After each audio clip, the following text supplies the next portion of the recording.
किसानों ने कृषि कानूनों के खिलाफ अपने आंदोलन को और तेज कर दिया है। पिछले 17 दिनों से किसानों का केंद्र सरकार के खिलाफ जबरदस्त आक्रोश है। किसान सरकार से कृषि कानूनों को निरस्त करने की मांग पर अड़े हुए हैं। किसानों की अब सिर्फ एक ही मांग है कि केंद्र सरकार कृषि कानूनों को निरस्त करे। किसानों के इस अड़ियल रवैये से केंद्र सरकार के माथे पर बल आना स्वाभाविक है, लेकिन इसी बीच सूत्रों के हवाले से खबर आ रही है कि खुफिया विभाग ने केंद्र सरकार को रिपोर्ट दी है कि किसान आंदोलन हाईजैक हो रहा है।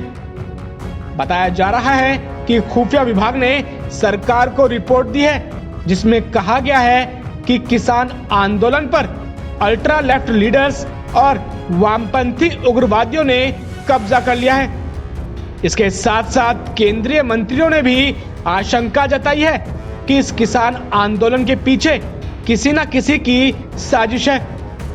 कानून मंत्री रविशंकर प्रसाद ने किसानों और सरकार के बीच हुई बातचीत सफल न होने का कारण टुकड़े टुकड़े गैंग का होना बताया है। उन्होंने कहा है कि किसान आंदोलन को हाईजैक किया जा रहा है।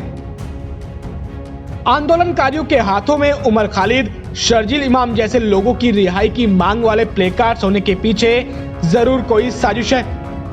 इसके साथ साथ उन्होंने कहा है कि इस बात के पर्याप्त सबूत हैं कि टुकड़े टुकड़े गैंग एजेंडे को टेक ओवर करने की कोशिश कर रहे हैं।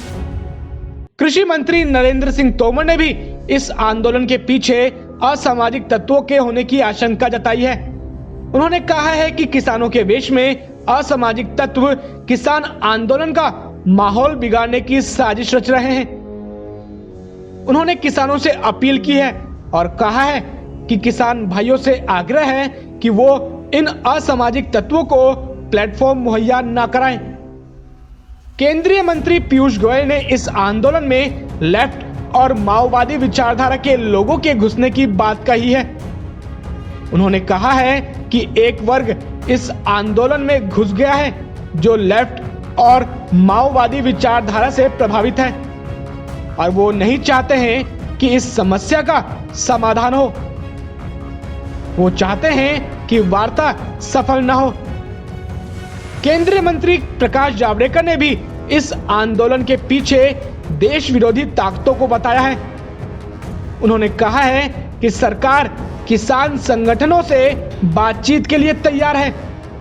सरकार ने किसानों की कई मांगे मान ली है, लेकिन जब बातचीत में उनकी मंशा प्रकट हुई कि शर्जील इमाम जैसे लोगों की रिहाई हो, मुझे लगता है कि किसान संगठन की जगह अब आंदोलन देश को तोड़ने वालों के हाथों में चला गया है।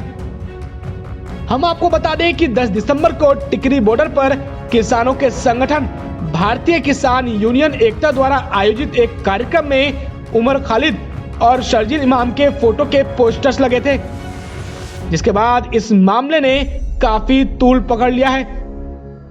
केंद्रीय मंत्रियों द्वारा आशंका जताई जा रही है कि इस आंदोलन के पीछे देश विरोधी ताकतों का हाथ है। अब किसान आंदोलन में देश विरोधी ताकतों का हाथ होने में कितनी सच्चाई है, ये तो जांच के बाद ही पता चलेगा। फिलहाल के लिए इतना ही।